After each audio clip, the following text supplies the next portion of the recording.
think we have a Joe Biden statement. Kristen Welker in Wilmington. What do you got?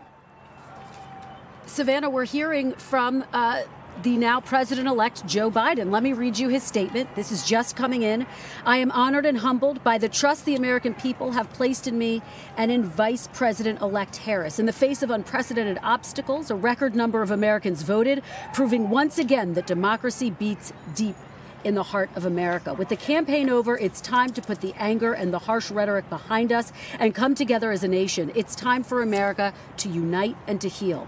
We are the United States of America, and there's nothing we can't do if we do it together. So there you see again Joe Biden really stressing and calling for unity in this moment, acknowledging the fact that these results in these key battleground states were close, acknowledging that it is going to be up to him now to try to unify what is a deeply divided nation.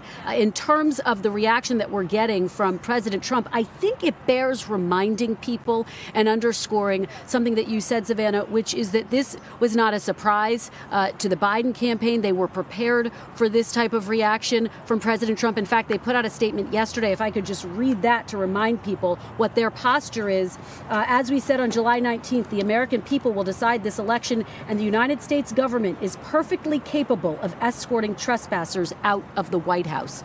So to that point, defiance from the Biden campaign, from President-elect Joe Biden, who is clearly not going to be daunted by the comments of President Trump. In terms of those legal battles, the Biden campaign in the days leading up to this historic moment have called those legal challenges meritless. They've called them charades, and they say they have a team of lawyers ready to fight them. So it is significant, though, that we're getting our first reaction from Joe Biden himself as he prepares to take the mantle of president-elect.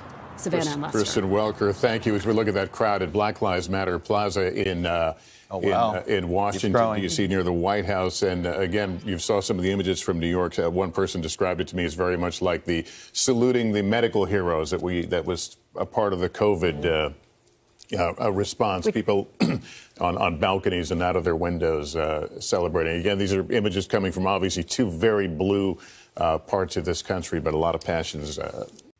Hey, NBC News viewers, thanks for checking out our YouTube channel. Subscribe by clicking on that button down here and click on any of the videos over here to watch the latest interviews, show highlights, and digital exclusives. Thanks for watching.